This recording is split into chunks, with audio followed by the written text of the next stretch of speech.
Reza untuk meluangkan masa bersama saya dan Lukman untuk menyanyikan khusus kami ini adalah pentaksiran dalam peperiksaan. Ini saya nak tanya dengan cikgu berkaitan PGD yang cikgu lakukan di sekolah. Soalan pertama. Soalan pertama, apakah pemahaman cikgu ni terhadap pentaksiran bilik ajar?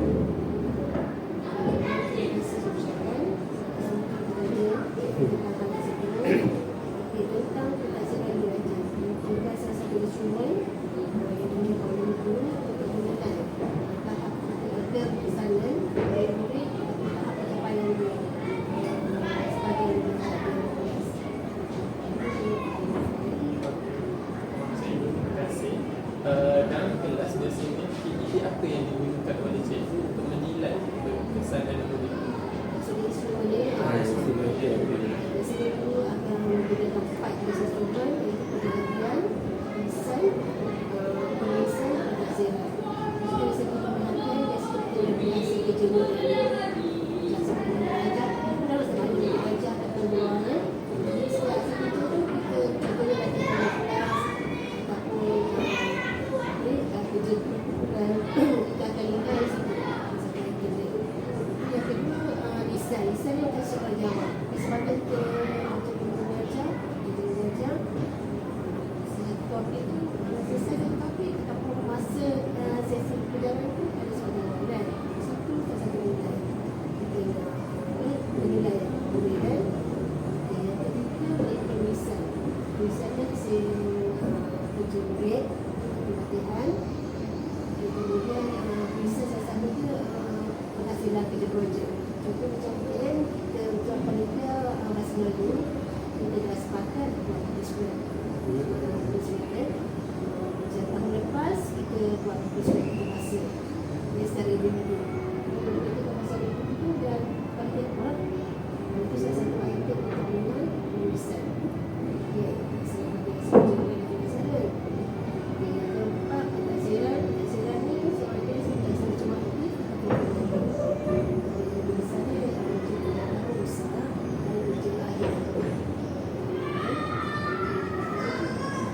Kalau cikgu, kalau dalam kelas ni dia berbeza bilangan murid dia. Ada yang ramai, ada yang sikit. Jadi macam mana cikgu gunakan pentaksiran tu agar pentaksiran tu berkesan untuk murid? Kalau ikut dalam kelas tu, kita bahagikan pada tiga bahagian kan. Sederhana, tapi biasanya mungkin ada antara cikgu tak dapat buat kumpulan, tiga kumpulan kan. Tapi dalam masa satu dia tak abaikan semua.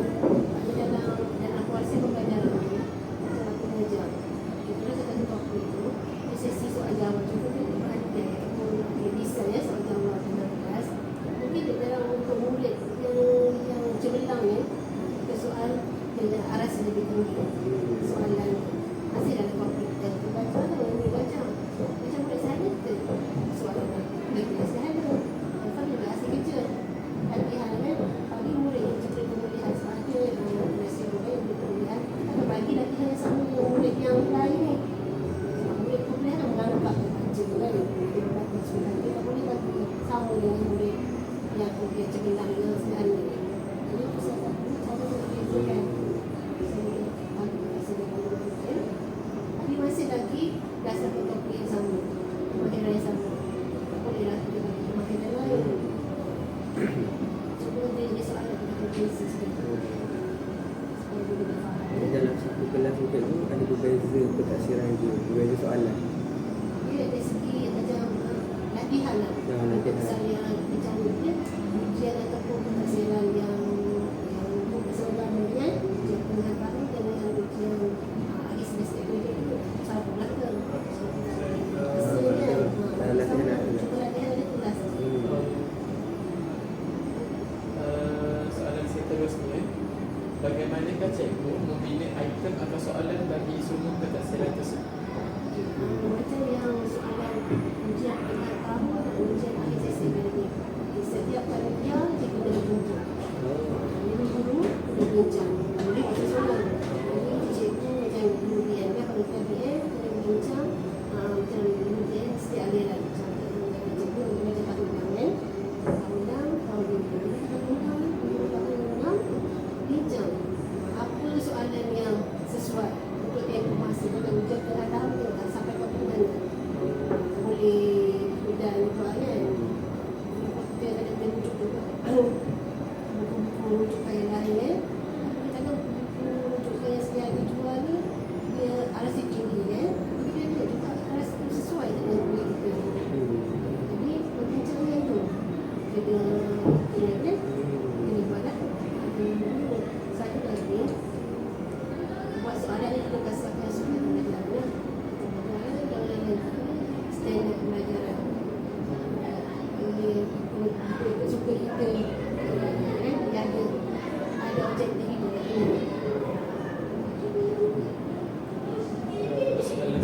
murid kita ni. Kalau tak ada instrumen ni, kita tahu bagaimana tahap pencapaian murid kita kan. Jadi itu salah satu sebab kita guna beberapa instrumen ni.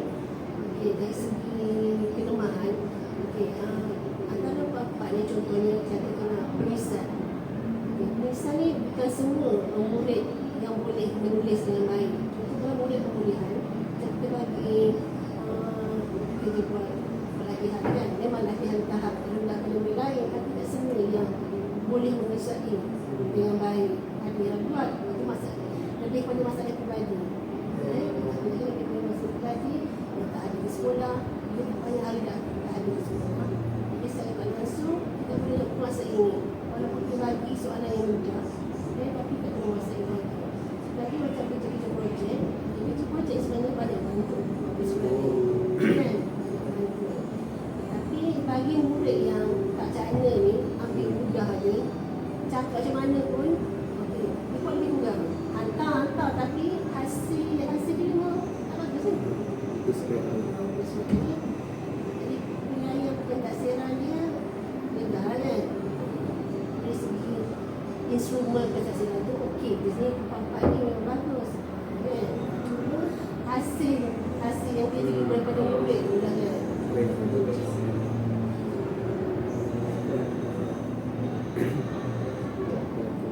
Dan terakhir tu, berkenaan pelaporan instrumen tu, macam mana cikgu mencatat ataupun membezakan setiap murid tahap ni?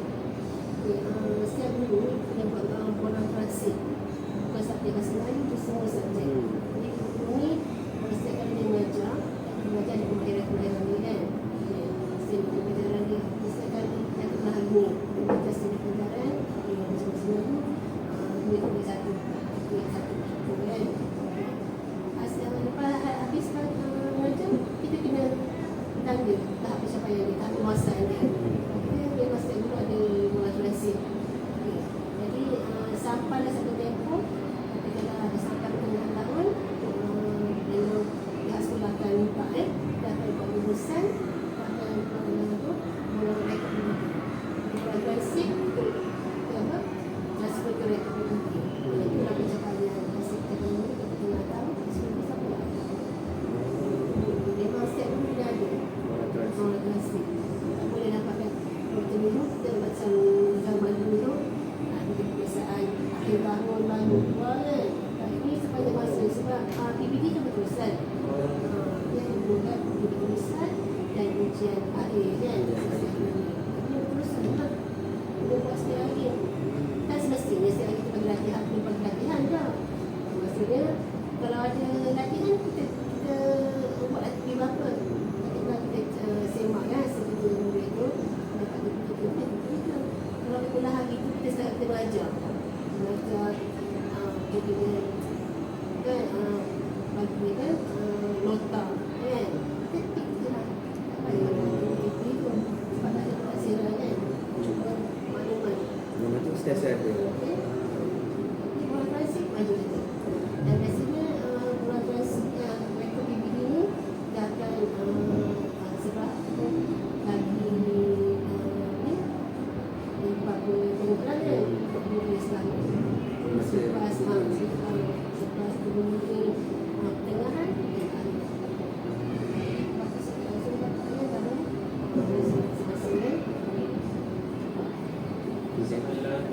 satu lagi apakah maklum balas daripada PBD ni dia membantu cikgu untuk mengubah cara pengajaran ke atau macam mana untuk meningkatkan lagi kesanan murid? Kemudian balik asal tadi macam yang melaksanakan kan melaksanakan instrumen tadi kan semua pentadbiran kita buat dah empat jenis instrumen tu.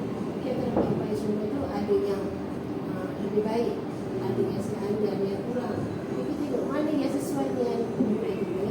Contohnya kalau kita kelas yang hadapan tak cuma kan kemudian lebih aktif. Mungkin kita lebih banyak buat sesuai jawab ataupun bagi kerja projek yang aras lebih tinggi sikit kan.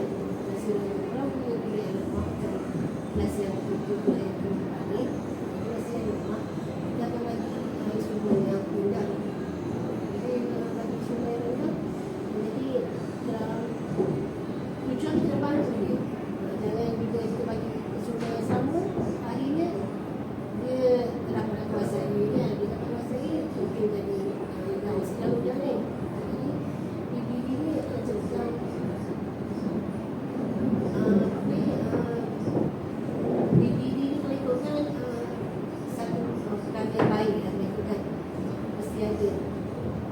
Setelah Alhamdulillah negeri kita sebenarnya belum menguasai. Itu sahaja saya ikut soalan daripada kami. Terima kasih kerana meluangkan masa untuk sesi buku ini. Terima kasih ya.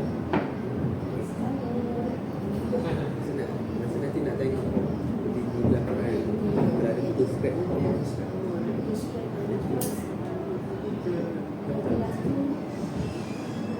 Yang tahun lepas tak bagi cerita bagi dah yang tahun-tahun cek semua lama-lama tu ada Orang buat bukti.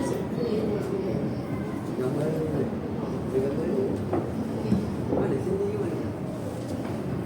sini